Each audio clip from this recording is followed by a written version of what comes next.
Ladies and gentlemen, today is June 4th, 2013, and this is the Knkl Show, episode 86. I am your host, Kienan Lafferty, and today we are going to be doing a tutorial on ambient occlusion. What the heck did I just say? Yes, that is right, ladies and gentlemen, ambient occlusion. And we're going to be going over that today, and I'm basically going to be explaining all the science behind what that means, and you can start using it in your drawings, and it will make your shadows and your compositions and colors look amazing. Okay, it'll make it look amazing. But before we get into that, got to run through a bunch of cool stuff. First off, over here, if you look closely, you will see that we have crossed the 4,000 mark for subscribers. So I want to say thank you very much for tuning in, subscribing, listening to me blab and flap my gums every single day. That makes me very happy. Next up, let's go ahead and move on to the lovely lane. We got some awesome submissions here. I wanted to say thank you to everyone who has submitted their pieces and continues to support. And yeah, I love the fact that you guys just like talk to each other on this forum. Like, it's so cool. It makes me really, really happy that you guys submit and talk to each other about that stuff.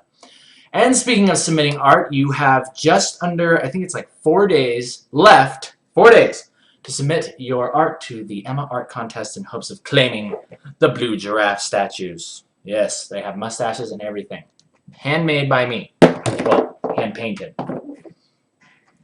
And the last thing that we need to talk about is the Twitter. For those of you who are not following me on Twitter, please do so, because I will not bug you when I'm doing stupid things like making fried rice or taking pictures of all the food that I eat at restaurants thinking that you care. But I will let you know whenever I'm uploading new things to YouTube and when I like things on YouTube.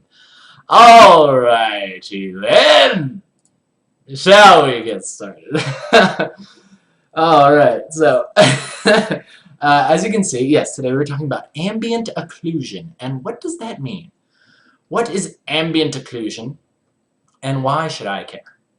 Well, let me tell you why. Because ambient occlusion is one of the most amazing things that I've ever learned about, and it goes into, it deals with shadows, and it deals with how the ambient, like skylight or just like any ambient type of atmosphere, will affect the shadows. And it really, really starts to take your pictures from one level to the next. So today we're just going to be talking about that, and just kind of like laying out a character very, very quickly so I can show you what I'm talking about. So this is going to be kind of like a cross style here of my anime kind of Emma style and like a more kind of realistic one for the purpose of the tutorial today. So we're just going to be drawing a person here, pretty simple. I really like working with kind of light sketchy lines because it really helps with like the creation process. I feel like there's just something about working with low contrast lines that really allows your mind's eye to see it like you want to see it, as opposed to using straight black, you know, because it's like it's either there or it's not. But this is just so much more lighter on the eye. In fact, I think it might be a little too light. I want to make sure you're actually able to see it.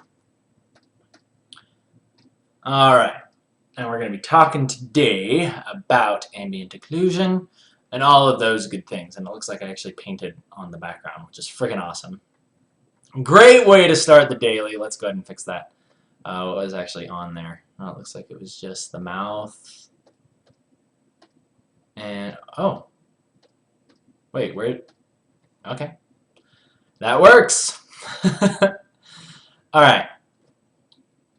So, yeah, it's really, really cool. Basically, ambient occlusion deals with wherever your shadows are. Like, if you have sunlight coming in, your shadows will basically take on a part of the color that the atmosphere has around it. And in today's example, we're going to be dealing with skylight, right? Which is the blue, which is the surrounding color.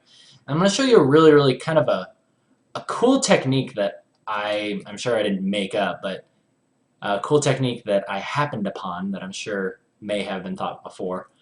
But it's really cool. Basically, you're going to light the character. We're going to light our character. I'll make it not so ticked off looking. Let's make it smiling. Happy character. And we're going to light this character as though it was just in this blue surrounding. And then we're going to add in the sunlight. I'm going to show you how cool that looks and all the kinds of different effects that you can get with that. So let's go ahead and just give this cute girl some hair. Precious little anime blush lines. Yeah, that's good. That's good. I'll give her like a bob. Why not? That was like a good bob. Why not? Why not? Cool anime hairstyle cues there.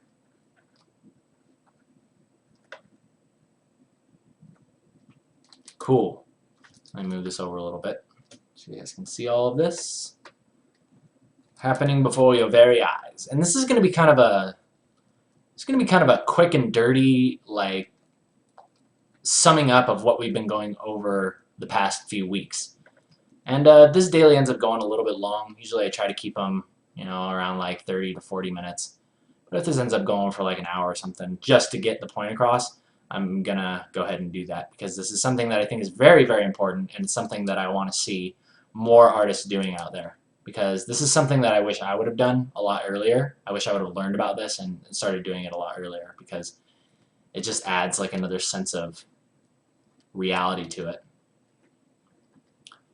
Anyway, okay, I'm not going to worry too much about her arms. Let's say she's like kind of like sitting at a table or something. So she's going to be at a table. Oh, and this will be actually very, very good. This will be a good way to explain a few things. So we'll have the arms here, and we'll have a hand here. But we're not worrying too much about that. Let's go ahead and give her her shirt. That's precious. Okay. Okie dokie, artichokes.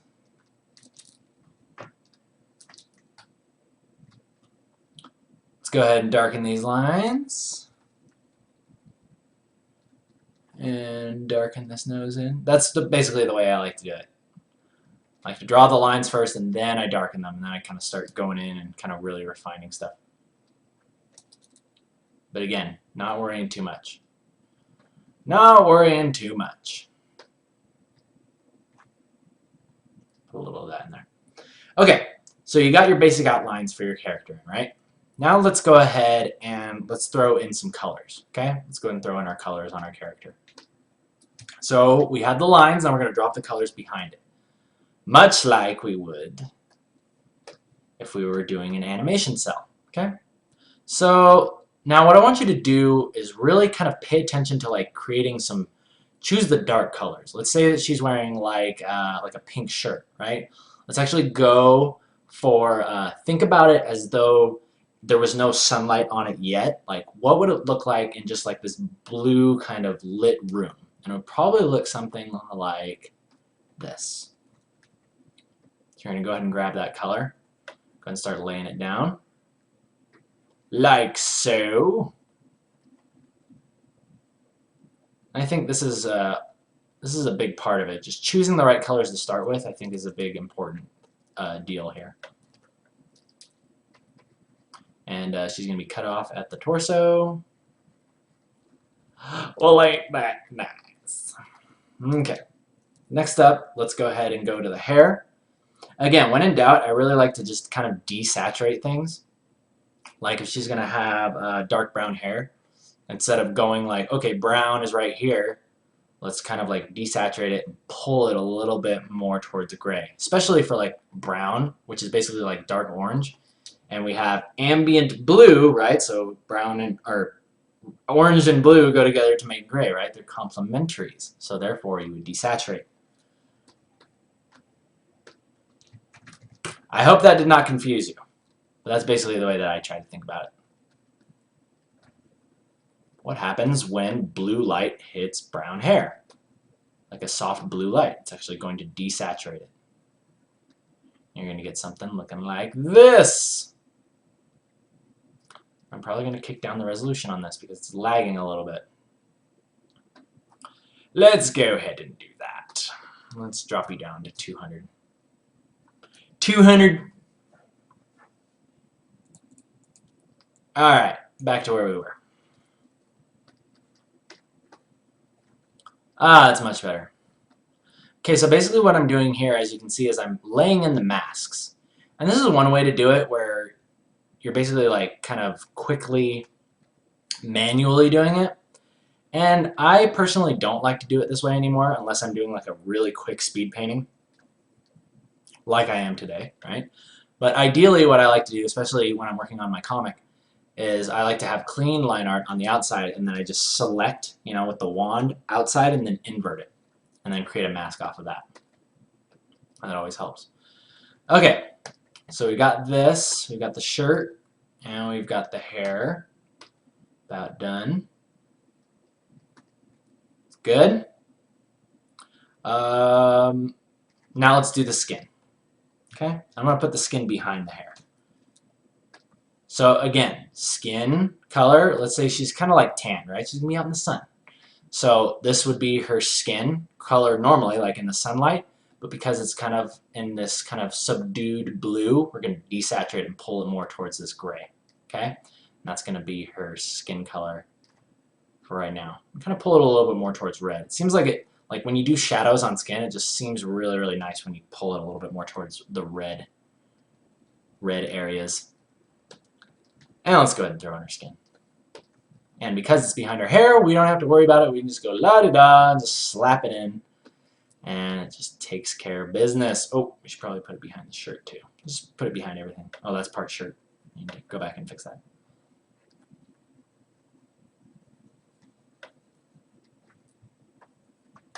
Alright, shirt, come to us. Alright guys, so this is basically leading into what I want to talk about today. This ambient occlusion, and a quick way, kind of a fun way to practice it, right? Normally I don't think I would lay out my pictures in the way that I'm going to show you, but I think this is a really good exercise that's going to show you basically exactly how it works. And what we're going to do is we're going to start lighting this character as though it was just lit ambiently by this blue, and then we're going to add in sunlight. And then, because we've already taken care of all of the shadows, it's going to look a lot more believable. It's going to, like, your color palette is going to look more believable. And another thing that I like to do about this is, because all of these are on their own masks, I can go in here and kind of fiddle around with the colors as much as I want. Kind of want to make it a little bit more like that. Alright, let's put some eyes on there. And again, because we're working with blue ambience, what would be white eyes is now kind of in shadow. It's going to be a little desaturated and a little bit blue. So you're going to get this. See? This is basically how picking your color palette works, right? This is how you pick a color palette that looks like it belongs in the scene. You don't just paint what you would see, right? You don't paint what you see in your mind. You have to think about it further than that. It's like, okay, what does this color look like when it's exposed to this ambience? And then true power will be found. All right. So moving on. And another thing that I like to do actually is I like to throw in a little bit of like pigment to the skin before I start shading it as well. Preferably on another layer over top of the skin. Skin, I think, is one of the things that you just got to pay super close attention to. So you just go in here and add a little bit of like red around the cheeks, around the nose, always looks good. Elbows, you know, it's kind of a cute thing.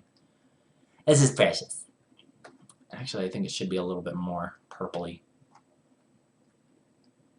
So you wind up with something a little bit more like that, right?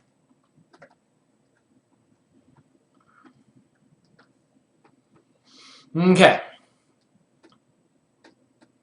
Next up, let's go ahead and color these lines a little bit, right? Because I usually don't like to work with just like straight gray lines or black lines. I usually like to color them. It adds a little bit more life to them. See, I'm just coloring. I'm coloring the lines by taking this layer that we laid out at the beginning, right? And then just locking it. This is the magic button. Right down here. Magic button. This basically says, okay, wherever the lines are, you can paint all you wish, and I will not paint outside of them. Okay? So like a dark brown usually looks great on, you know, like hair, skin, all this skin in here, and just go ahead and color all that. Color all that. And you notice how quickly you can do this too. It really, really helps. This is what helps me out when I start painting out lines, right? You start painting out your lines by kind of bringing your current lines closer to the colors that are existing. Cool. And let's see here. Is there anything else I want to do? I want to make her eyes a little bit like hazel or something. I like the hazel eyes. Oh. We need to be up here. We need to be up here. There we go. Alright, and you have your hazel eyes. Beautiful. Okay, now... Oh, this actually looks like Dora the Explorer. I just realized that. Ambient Occlusion with Dora the Explorer. I like it. She just needs her little backpack or something, right? Like the little green backpack. We'll add that in just a moment. First, we need to talk about this Ambient Occlusion. Alright. I got Dora the Explorer in my subliminal mind. Okay, guys. So this is really good, right? We've got all these nice dark colors. You want to kind of like stay in this realm of darkness, right? Because when you start adding in the sunlight, it's going to look really, really bright and awesome, and then your shadows are going to naturally just appear there because of the contrast, okay? So here's what you want to do first. We're going to be lighting this character, lighting it, as though all that existed was just the blue light. Okay? And to do that, it's very, very simple. Okay? You just got to know a few basic techniques, such as the hair ribbon band technique. Oh, that was hard, right? Basically the technique in every single anime, but real hair does this too, right? There's like a band that goes through it. There's a band of hair, or a band of light that kind of goes through it as it just kind of reflects around. Alrighty? And then as you go into the darkness, let's add a little bit more shadow down here, over here, and under here. See, so we're just playing around with shadow and lighting this scene as though all it was just kind of like this bluish, okay? Same thing with the skin. The lighter parts of the skin are just going to be a little bit more desaturated, and that's about it. That's about all you got to worry about. Oh, and another thing is I'm actually locking these masks here too, right? As I work on these, I'm locking the masks. It's eyes, it's iris. So that way you can go in and easily start lighting things. You know what I mean? Like this type of stuff. Going through, doing little things. And the way I like to think about this is like anything that's facing towards you, I've said this before, but imagine it like a piece of paper when you're working with skin. As the skin turns away from you, right, imagine that it gets darker, right? Like see how that happens? Like here it's like really bright, and then as you turn the paper, don't pay attention to the notes on it, but see how it gets a little bit darker? Isn't that crazy? And then you turn it back and it does that. It's not just because of the camera, but it actually does that too. Sometimes in real life, but it's just kind of a rule of thumb, and I really like to do that. And so I basically think, okay, whatever planes of the skin are like straight on looking at my eye, that's the points where the light is going to show through a little bit more. It's just a good general thing. Like, so for instance, this arm, right? I wouldn't put the light here. Right. Oh. I wouldn't normally put the light here and here. I mean, you could, but I personally like to put it in the middle. Something about that just reads a little bit more nice to me. I don't know exactly how to put it. It's more believable. And all that stuff is obviously subject to change just because of like the environment, all the lighting stuff, but most of the time, rule of thumb, I just make it so that any plane that's facing towards me picks up the light. Picks up like the ambient light. Alrighty then. And let's go ahead and again, watch. I'm going to do the same thing with the shirt.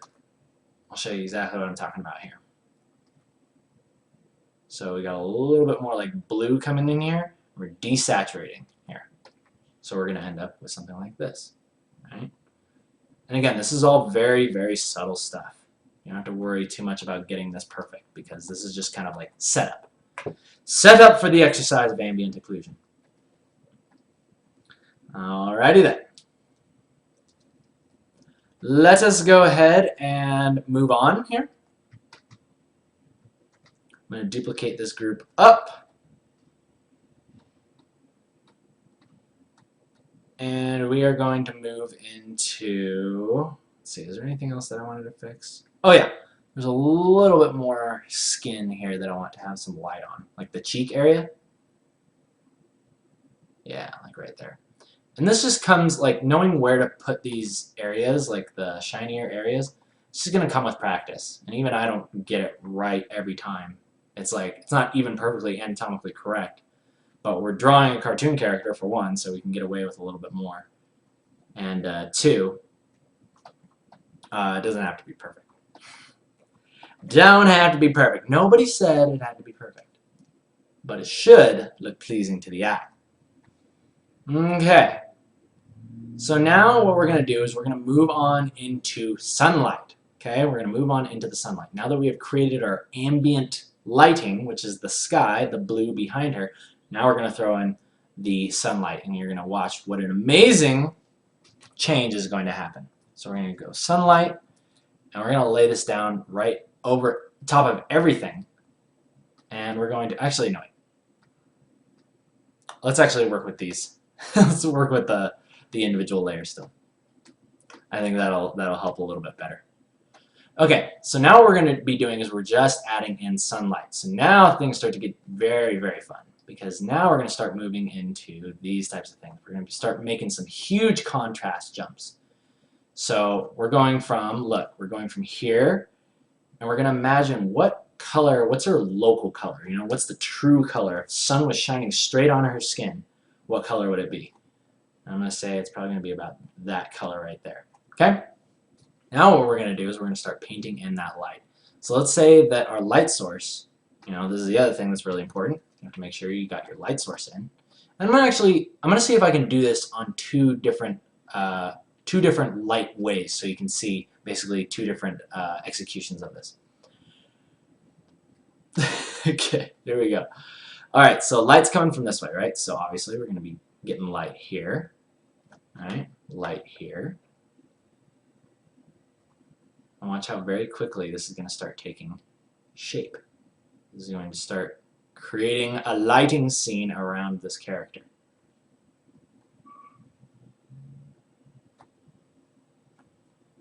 Okay?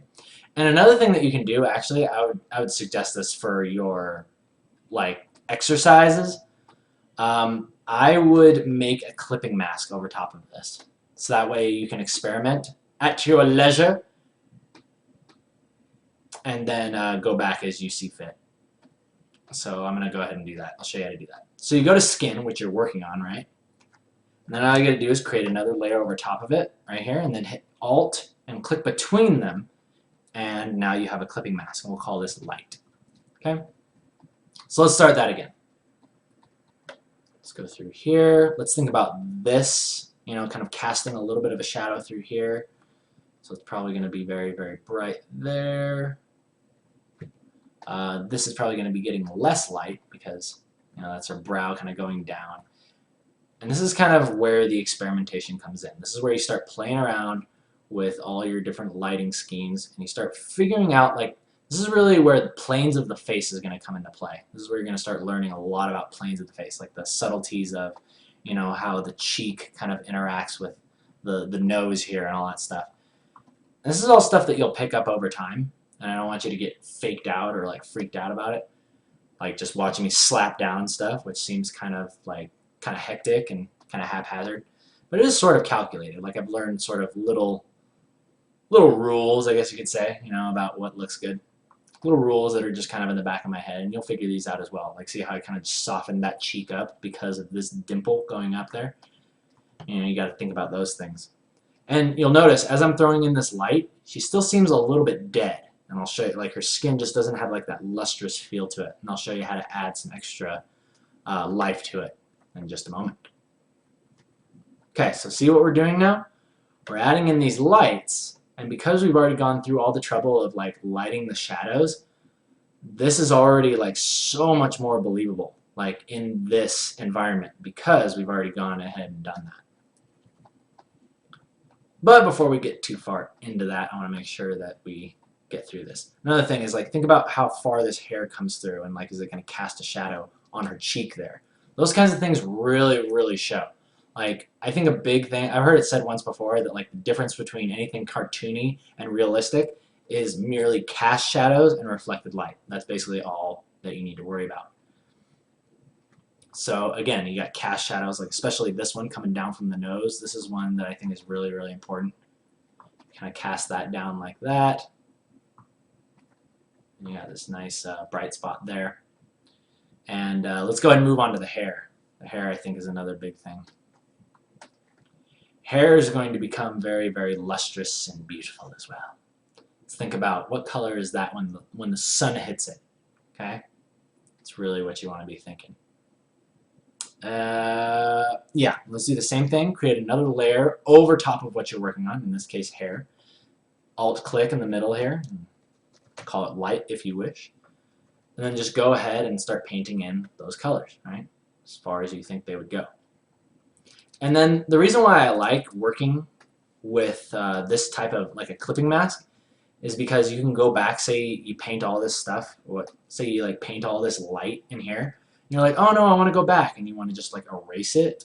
See, look, it brings back that subtle little band that you put in there from the ambience, right? So you don't have to like paint it back in. So this really, really allows you to really be like in an experimenting type of vibe, right? Experimented type of behavior. And that's very, very good. It's very, very good for artists. Very, very good to experiment. In fact, this is an experiment that I'm doing right now. It's like, that's so interesting. And normally you wouldn't think about transferring this color, right? This color to this color, right? You think that the transition of those two would look kind of weird, but because this is ambient occlusion, people, right here, right before your very eyes, we've set up what the shadows are going to be lit as in the ambience of the sky, in this case, you know, and yeah, basically that can change. Whether, like, if it was a sunset, then the ambience would be orange or pink or purple, whatever you want it to be.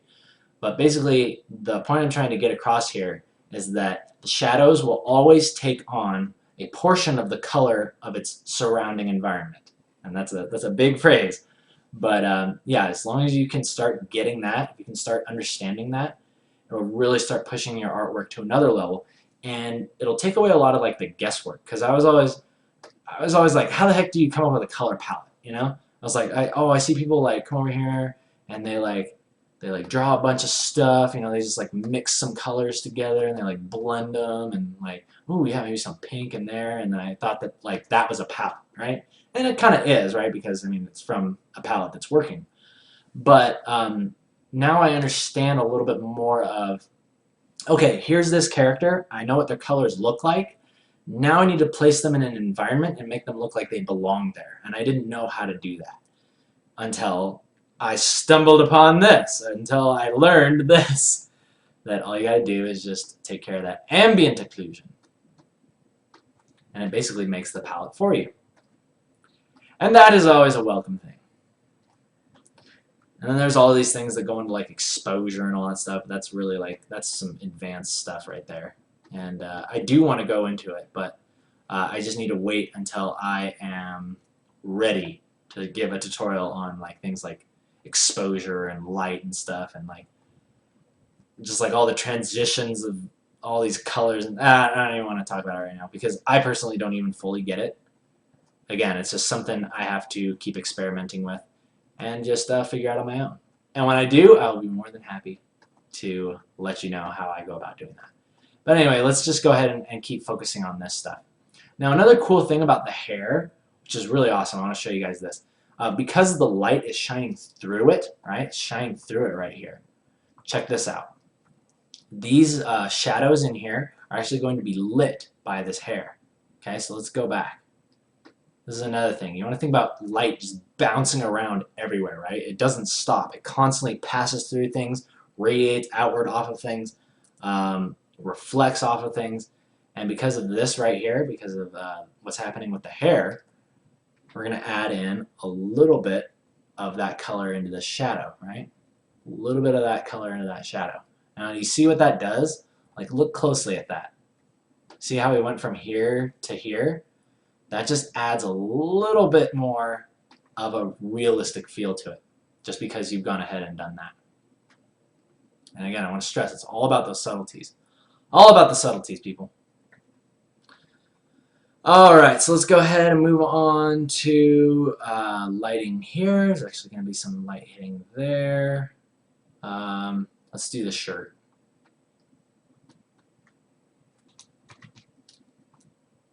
Okay, light on the shirt. We've got our clipping mask set up once again. Now, what color is this shirt with the light shining on it? Let's say it's like that color. And we just go ahead, throw it in. Boom, baby.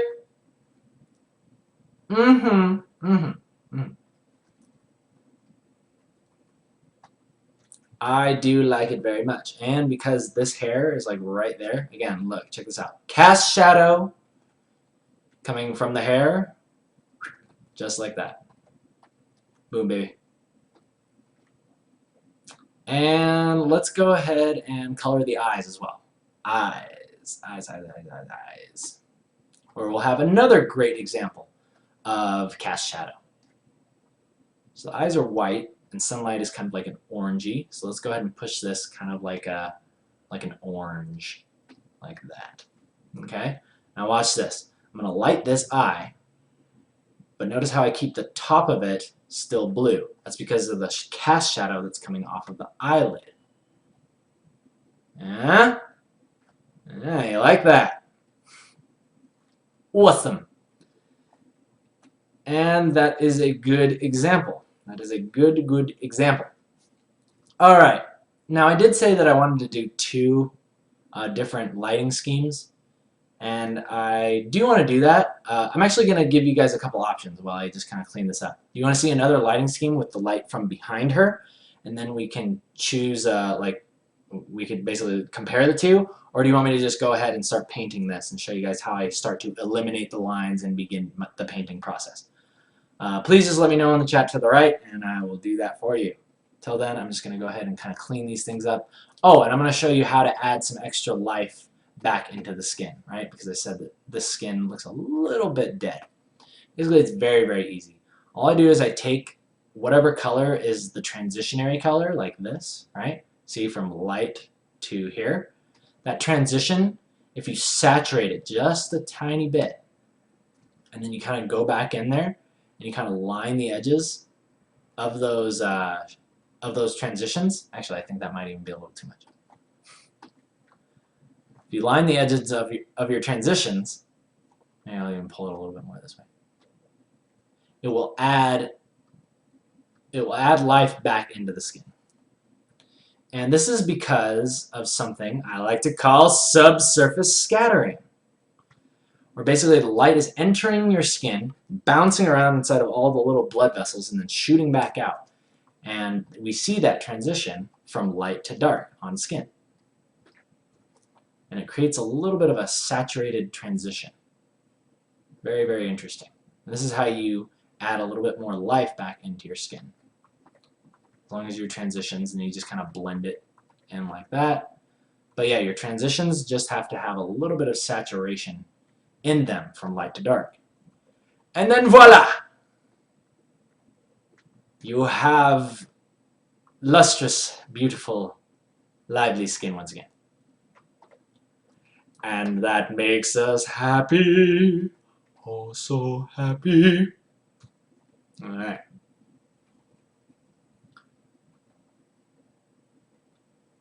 Yeah. Alright, guys. So I think I'm going to go ahead and just move into the painting stage right here. I'm going to show you guys how I really quickly set this thing up. And yeah, we've actually been going for about 35 minutes. So that's actually really good. Really happy with how far we've come with this. So yeah, in interest of time, I'm just going to go ahead and move on into the lines. I'm going to color the lines even more here, as you'll watch here. Basically, I'm just taking colors straight from what exists there. I'm just kind of lightly kind of laying them in. Notice how they already start to kind of disappear. Isn't that cool? Because I am painting with shapes as opposed to lines, right? That's something you always want to think about. Paint with, or communicate with your viewer with Shapes, not lines. It's always a really good thing to keep in mind.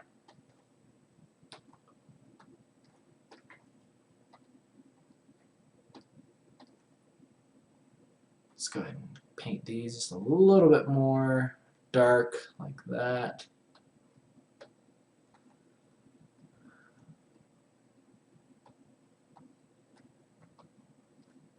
It's good, good. Yeah, when in doubt, I really like painting the skin lines kind of reddish.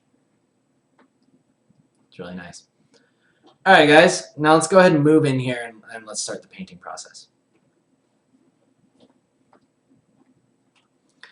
Alrighty, so now that we're going to start painting, basically I'm going to take this group, and oftentimes I like to duplicate it, and then I'll actually just flatten the entire thing, right? So now all it is just one clean picture, right? But just in case I muff it up and I want to go back, I do still have this group here with all of the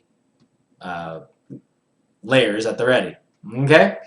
But for the painting process, I really like to keep it on one layer, and I'll usually kind of make one like OP layer, as I call it, because it's overpowered, and it's the overpaint layer.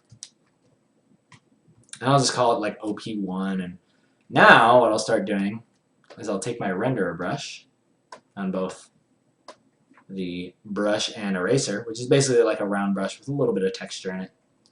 And you can get these brushes for free off of my DeviantArt if you guys are curious.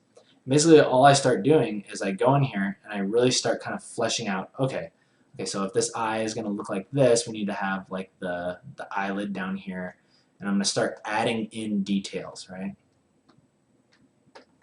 So adding in details, but also trying my best not to stray too far from the original concept, right? From the original drawing, right? Because oftentimes there's personality.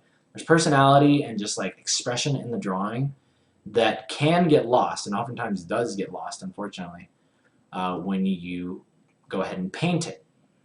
Something about the original drawing just kind of stiffens up and it becomes less believable.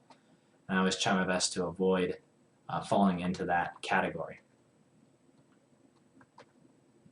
And basically all I'm doing is going through here, and look, I'm just like adding in that tear duct thing, right? Adding in the tear duct.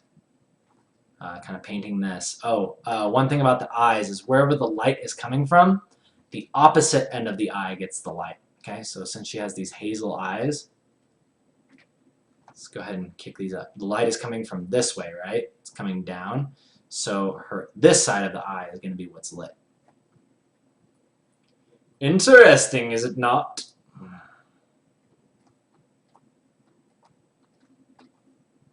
Okay. And again, oftentimes I really just enjoy doing transitions of sort of like desaturated light to saturated and then desaturated shadows. So it goes desaturated, saturated, desaturated. And I really like that. I think there's just something about working with colors like that that just captures, it just like captivates your eye, and it's just like, whoa, it just has so much variety to look at in such a close space.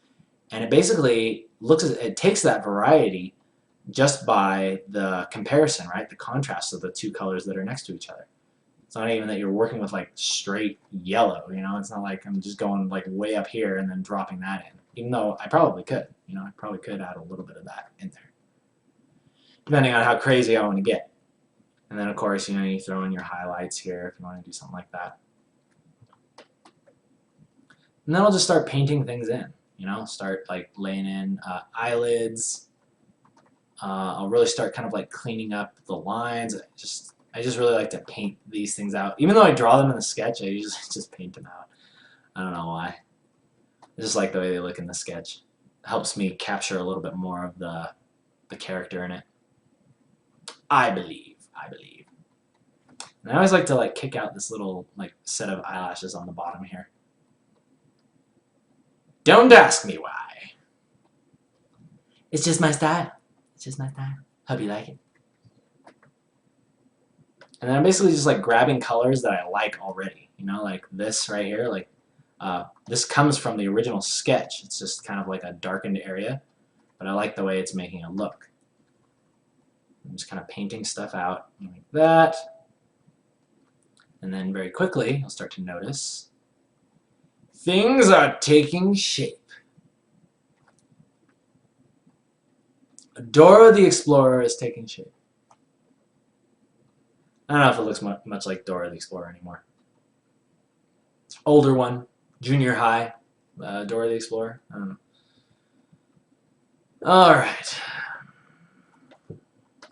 Okay, paint that out like that. And then basically when I come to the lines on the edges, I basically just take them and I just expand them out, right? Because I'm like, okay, well, I definitely want like a feeling of contrast here. So I just say, okay, well, I could take this line and expand it out into the hair. You see what I'm doing? So that line still exists, but it's now just kind of blended with the hair. Brilliant, is it not? Also lazy, but shh, don't tell anybody. It's my secret. It works. If it works, then use it. If it don't work, then ditch it. Okay. And then the reason why I like working on an OP layer is because I can go back and like look at how far I've come. Wow, that's awesome. I'm already starting to rid myself of these lines, but the character is still there, right? Really, really like that. And then every now and then I like to flip the canvas and just kind of like check things out. I think like her eye is a little bit wonky. This eye might be a little wonky. That tear duct is like massive. But I actually kind of like it. Something about that I like. I don't know what it is. But let's fix her nose really quick. I want to talk about the nose. In fact, yeah, I'm going to kind of dial this back just a tad. Just a tad so she doesn't have freakishly giant tear ducts. Alrighty. Okay. So, one thing that I really like to do with the nose is very, very simple. I like to create like a dark shadow underneath here. And I also like to imagine the nose in like two parts, right? It's like here's the top part, right? And then the bottom part.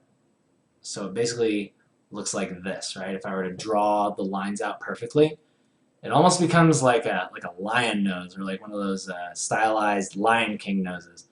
But I really like to think about it that way because if you ever look at a human nose, there are some similarities in the way that it's kind of constructed. And it's very, very cool. And it really helps me to kind of get the point across of what I'm trying to draw. And it also just looks really cool. So can't argue with that. Then I like to kind of like, and this took me forever to get this noses down. In fact, I still struggle with them. But I like to put like a little bit of like this nostril coming up here. And then I always think about this part, like the muzzle or whatever, the top part of the lip.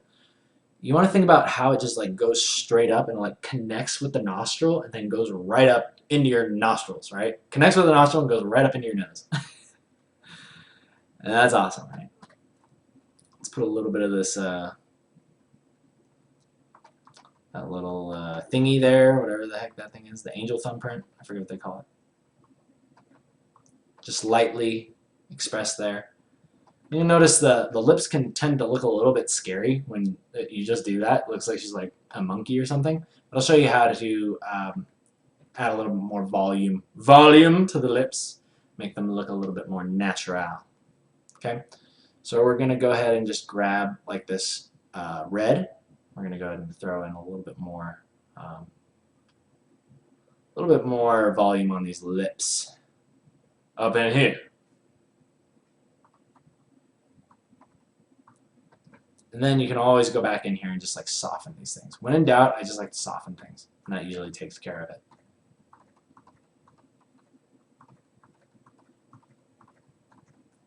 See, something like that.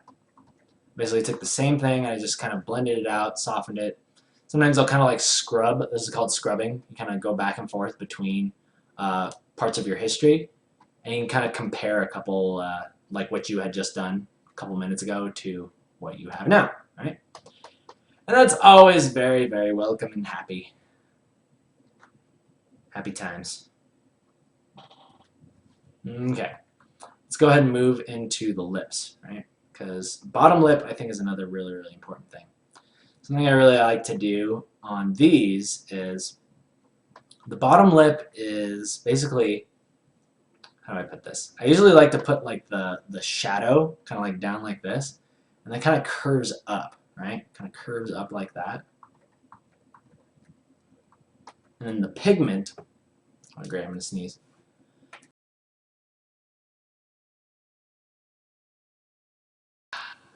Yes! Professional mute button. That's why I like it.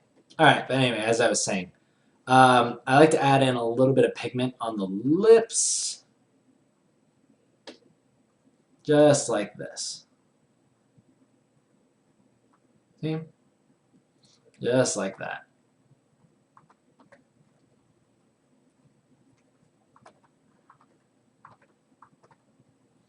And then that comes in really handy when you go to because direct sunlight is hitting this, so it's going to be very, very bright.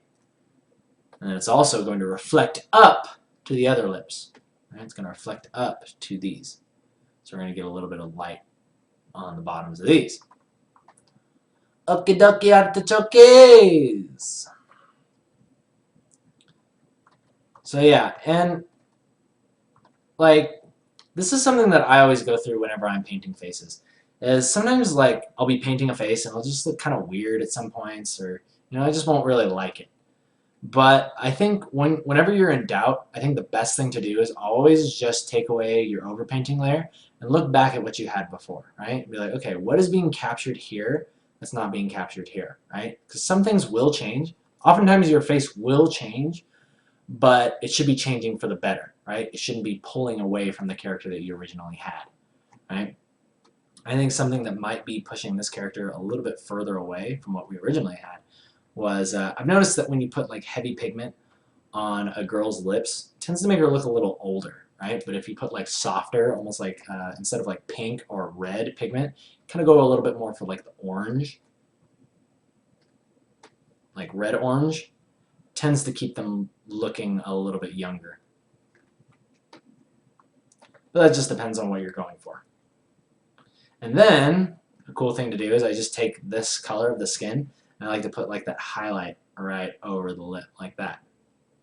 And that gives you a nice kind of glossy, pretty lip looking right there. And then you'll notice how I don't create this shadow at the bottom of this thing, right? Notice how it comes down a little bit more, right? It almost creates a shape like that, right? And this is a shape that actually occurs underneath your lips, right? And I want you guys to take some time and study lips and notice how there's this big shape that kind of comes right around here, and it doesn't I used to struggle with this all the time, right? Because I was like, oh, okay, well, the lip works like this, right? Lip comes down like that, and the shadow is just under here. But it always looks weird when you do it that way. As soon as you start kind of breaking away and just taking note that it makes that shape, it's gonna really, really improve your art. I would say. I would be as bold as to say this. Alrighty, so yeah, she's looking pretty cute. It's not bad, not great, but yeah, you guys can see basically everything that we've gone through today. So we've gone ahead and we're starting to paint, and this is the layered file.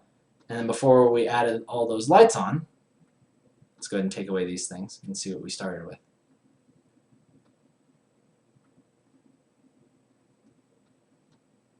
There we go. Aside from the eyes, because I did those on their own layer. But see, this is what we started with. And this is what the whole entire tutorial is supposed to be about this today. And this is ambient occlusion. This is setting up your shadows, in essence, to make them look like they belong in the environment, right? Because you go from this to this, and then to this. Go from that to that, right? And then, because you've already set up all your shadows, you don't need to worry about going in here and being like, oh, what color should these shadows be? Oh, how do I make it look like she belongs in this setting? Right? You've already done it.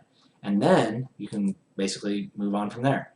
And I want to urge you guys to go ahead and try something like this. Try a couple different lighting schemes, but always set up your character in the ambient light first, and then add in the main light sources, be it sunlight or if they're inside, some spotlight, whatever. There's always just ambient light that needs to be calculated into the shadows before you move into the other light. Or you can do it the other way around. Light it and then put in the shadows and then bring in the ambient light, which is another way to do it. But that's a whole lot of talking today, a lot of like scientific things. Usually I try to stay away from like science and all that stuff. Try not to make things too confusing, but I hope that this helped you out today, guys. Yeah, normally I would take questions, but since we went a little bit longer today, I'm going to go ahead and end. And plus, it's really, really hot in this room, and I need to open a window. Woo! Oh my goodness! Goodness gracious. Ugh. But I want to say thank you, guys, very much for joining me on Ustream live as usual. For those of you on YouTube, thumbs up if you like it, thumbs down if you don't. My name is Keenan Lafferty. I'll see you guys tomorrow for whatever Wednesday. We're going to be working on something really sweet. So you guys better be here. Better be here. And you better not be lazy. I don't care if you live in Sweden. Wake up at 4:30. Join me live. Okay? Epic outro music. You guys take care of yourselves. I'll see you tomorrow. Till then, take care.